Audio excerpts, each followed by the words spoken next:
This channel supports Extra Life in its efforts to raise money for the Children's Miracle Network. For more information about how to donate and join in their efforts, go to the link displayed here. Extra Life. Play games, heal kids. What up, everybody? This is your boy Black Magus, and now, through the magic of sleep and sobriety, I bring to you my complete, coherent thoughts of the Game Awards 2017. Thank you again to everybody who hung out with me last night. That shit was fun. It was fun to see all your tweets on my timeline. It's fun to see your retweets of my foolishness. It was fun to see you guys talk about it in the Twitch chat that I did a brief little mini IRL last night while drunk as fuck. Oh my god, I was so drunk. Woo! Anyway, but it was fun. It was fun. Now, everybody who knows me should know by now I'm not into award shows. I've said it several times. I've tweeted it. God damn it, I just don't really care for award shows. I probably should watch more music award shows for just the musical performances. I don't really care who wins what. Because, again, I feel awards are very subjective. At the end of the day, you're going to like what you're going to like. You're going to love what you're going to love. And I'm too old to be sitting up here arguing back and forth with people over what's the best this, what should have gotten that, and all that. It can be fun sometimes to have those discussions, but I feel like nowadays it just gets way too extra, and I'm not about the extra shit. And to be fair, I don't really vibe with a lot of the things that other people vibe, so it's not gonna really stand out as much as it does to others. For me, it's just like, okay, that's cool, and I just keep going. So we're gonna try to get through this really quick because that's pretty much my opinions of a lot of these awards. So I'm gonna go directly down the list from thegameawards.com. It's kind of funny because I would have thought they would have put the most important stuff last, but they pretty much put the important stuff first. So let me scroll down to the end of this list and let's tick up. This is gonna be weird for me. So the first at the bottom of the list, maybe it makes more sense to just put the bottom stuff. I personally, again, would have done it the other way so I could get you to pay more attention to my site. I don't know. It works for them. Anyway, best Chinese game, which I don't understand why he felt the need to have this category. Because if you're gonna do best Chinese game, why not fucking break up all the games into different demographics and areas? Just have best Asian game and then pick one of the games developed by Asian developer. Because you're not gonna do best Japanese game, are you? You're not gonna do best Polish game, are you? You're not gonna do best German game. So I don't understand the need to do best. I guess maybe China helped fund it last year, because I know he had broadcast in China, and China is a big market. We'll get to the market thing, by the way, at the end of this. Okay, best China game. I said China game. Sorry, apologies. Just Chinese game. Say it right, and don't sound like a racist jerk, Michael. Best Chinese game, JX3 HD. I'm not sure what that is. But there you have it. Next up, you have the best debut indie game, which was presented by Chic Hydro. This is gonna be a recurring theme, people. That was Cuphead. No brainer. Cuphead was going up against Slime Rancher, Mr. Shifty, Hollow Knight, and Golf Story. Cuphead's been a phenomenon. People have been raving over that game. It would have been a surprise if anything could have toppled it in that category. Best esports team is Cloud9. It's competition Team Liquid, SK Telecom, One, Lunatic High, and FaZe Clan. So for all you esports fans, there you have it. Moving on. Best esports player presented by Omen by HP is Faker. He was going up against Karaki. Ryu, I cannot pronounce this, and forgive me for saying this. Ryu Jaehong, Nico, and Cold Zera. Again, congrats, sure. You can tell these are things that I'm, not big on. Esports is just really not something I'm big on. I like watching some competitions here and there, but it's not that big of a deal for me. Best esports game was Overwatch. Overwatch somehow continues to win awards after award after award. It won against Rocket League, League of Legends, Dota 2, and Counter Strike Global Offensive. Overwatch is still a fun game. Can't lie. Trending Gamer, which, again, not understanding why this has to be a thing, but it's for the best, who they think is one of the biggest influences in gaming today. Dr. Disrespect won. Not surprised. He's right now probably the biggest name on Twitch, if not by numbers, then definitely by name. He went against Able Steve Spawn from. He went against Able Gamers, Shroud, Half Coordinated, and What's Good Games. Congrats to Dr. Disrespect. Again, not something I'm like really that big on. Best student game, which had the best awards, acceptance speech for the night, where the guy said literally, "I'm graduating in 2 weeks. Someone please hire me." Love it.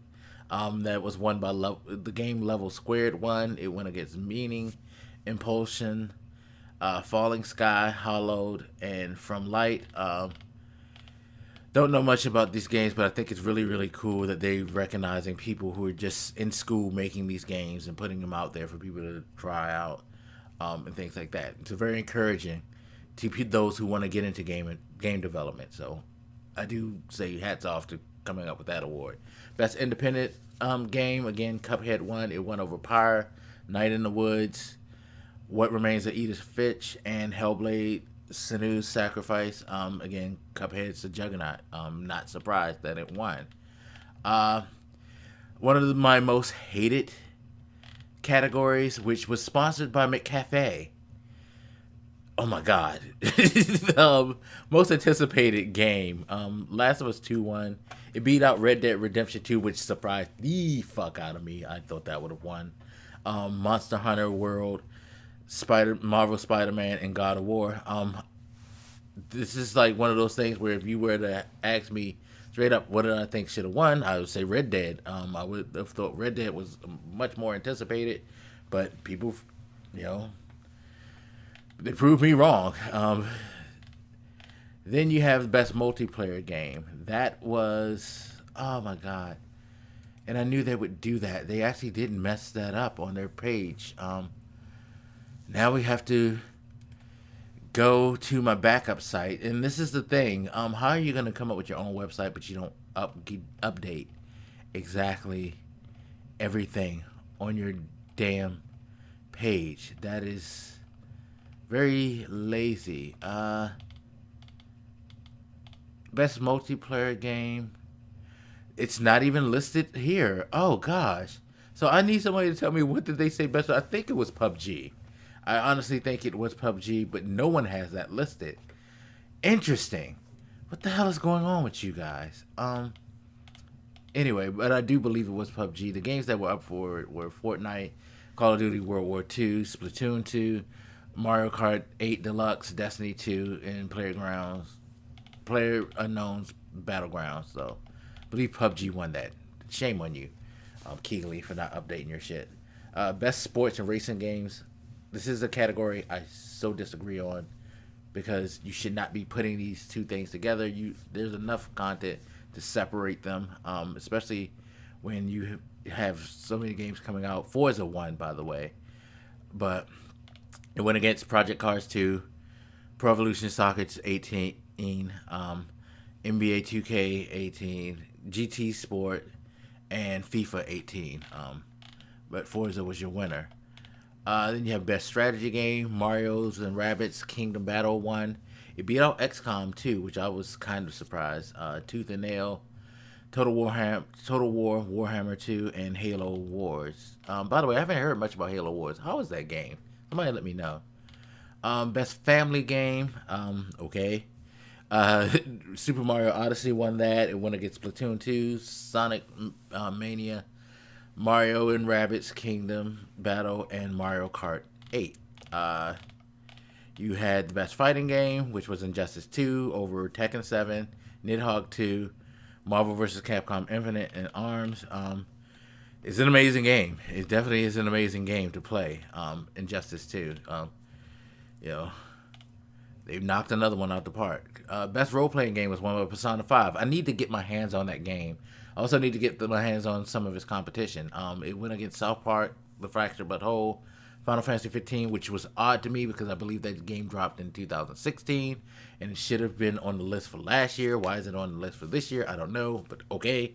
Then you have Divinity Original Sin 2 and Nier Automata to round out the contenders that lost to Persona 5. Really want to play Persona 5. Gotta pick that game up. Best action adventure game: The Legend of Zelda: Breath of the Wild. It beat out Uncharted: The Lost Legacy, Assassin's Creed Origins, Super Mario Odyssey, and Horizon Zero Dawn. Horizon Zero Dawn got pretty much shut out for the night, which I was surprised. I would have thought it would have won something, but it's been really strong competition in the action adventure category. There's been all these games that they named. I've only played 3, but I know the accolades that Zelda and Mario get, and having played the other 3, I know how great they are. We had some really great action adventure games this year. That is the most solid category in the whole awards. They've just been killing it with those games. Seriously. Best action game: Wolfenstein 2 won over Prey, Neo, Destiny 2, and Cuphead. I hear that's a phenomenal game. I'm gonna have to try that out. Here's this phenomenal story more than anything, and that's what I gravitate to. Best VR AR game was Resident Evil 7. It won over Super Hot VR, Star Trek Bridge Crew, Lone Echo, Echo Arena, and Farpoint. I'm never gonna touch a Resident Evil 7 in any form. I'm sorry. I'm a bitch. But, hats off to them for making it a phenomenal experience, either on VR or off VR. They did a great job. Best handheld game was Metroid Samus Returns. It beat out Poochie and Yoshi's Woolly World, Monster Hunter Stories, Ever Oasis, and Fire Emblem Echoes Shadow of Valencia. Don't have any of those, so can't tell you much about any of those. Just like this one, Best Mobile Game. Monument Valley 2-1. It beat out Fire Emblem Heroes, Super Mario Run, Old Man's Journey, and Hidden Folks. Don't play as many mobile games as I used to, so I was very clueless on that one. Again, an award that should not be an award. Best ongoing game. I understand that we do have a lot of always online games that get new seasons and recharge and all that, but I don't think this deserves an award. But whatever, it filled space, I guess, for Keeley.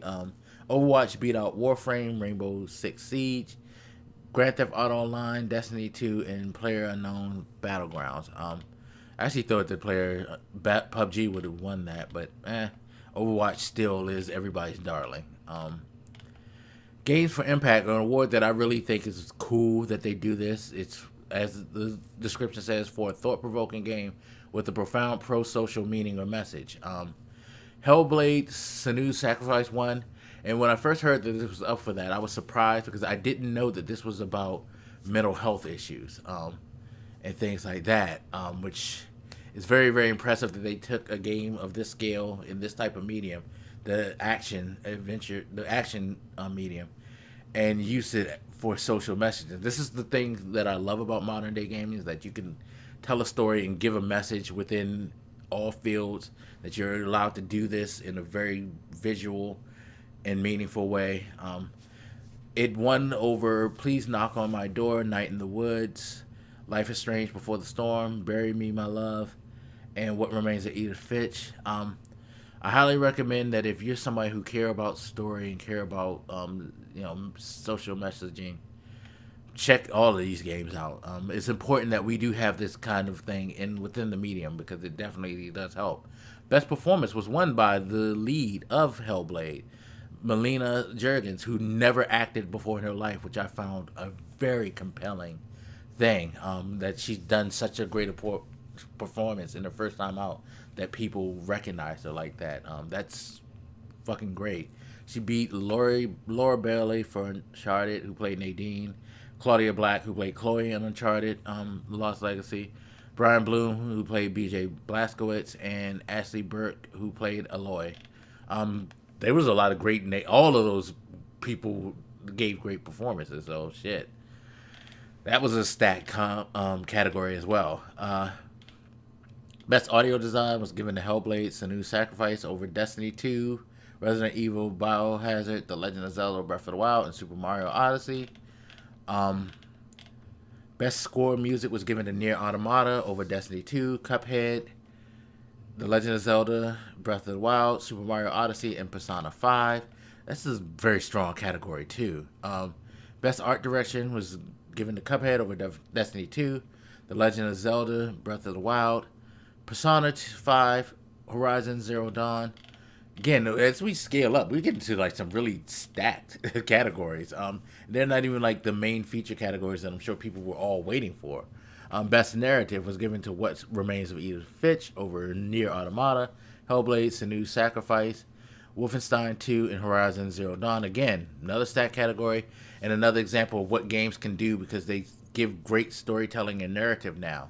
With the technology that we have now in gaming, we're able to flesh things out and make more compelling, interesting tales for people to experience. And I love that. That's why I really am still into gaming like I am. Even though I don't have the time to play a lot of the games that I want because they're longer and things like that, I'm still fascinated by the medium because of how it's grown into a legitimately recognizable storytelling medium that you can do all types of things with. Love that. I love that to death. And best game direction, The Legend of Zelda: Breath of the Wild won over Wolfenstein 2, Resident Evil, Biohazard, Super Mario Odyssey, Horizon Zero Dawn. And then the last award, Game of the Year award, which went to The Legend of Zelda: Breath of the Wild over Super Mario Odyssey, Player Unknown's Battlegrounds, Persona 5, and Horizon Zero Dawn. Again, another strong category. This shows how great the pool of games was this year. We had a really great pool of games to play through, being independent, mobile, AAA. It was really, really good year of gaming. I think if you're complaining at this point about the level of gaming, I don't think you're into gaming anymore, or you're just into a particular type of game and you're just only concerned about that subset of gaming, because it's a lot of good games out here and there's still stuff dropping. I mean, shit, Far Cry 5 is yet to drop yet, people, and that's coming out. So there's still stuff coming for this calendar year, and then next year is just probably going to be even more ridiculous because good lord. Now, before I close this out, I'm just going to give this like little as short rant as possible. The ads. Well, I understand that Jeff Keighley can't just keep paying out of pocket for this thing. I thought that the ads they run got a little too much. I felt like at that point this should have still been on TV. He should still be trying to put it on TV to procure ad revenue, because we got a lot of like commercials, in particularly for McDonald's and eBay. McDonald's and eBay must have paid a shit ton of money to get their name said over and over again. He did a good job, though, I will say this, in procuring interesting and relatable people to run ads, like the HP Omen stuff, Uber Eats, McDonald's, mentioning the connection with Steam, where on Steam they were giving away games and things like that. But at one point it started to get way too intrusive. I think, like near the last half, it just felt like they were the time stretch was just to blast you with as many commercials and ad spots as possible. So it got to a point where it was getting grating to someone like me who doesn't like reward shows anyway and doesn't like watching a bunch of commercials because I'm just not a commercial person. I am a Netflix. I am that guy who spurs Netflix on because no commercials, no waiting, digest what I want to digest, how I want to digest it, and move on. You know, I'm not a big TV person, and this was shot like a TV show, and that kind of turned me off. And I know some other people were kind of turned off by the amount of ads that they thrown. And you know, while I didn't say it on the website, there were other games that they said that were associated with different sponsors and all of that. And they thanked the sponsors. It was a lot. It was a lot of sponsorship. But I mean, he has to pay the bills. So I respect it in that area. I just thought that they kind of went overboard with saturating the show with ads.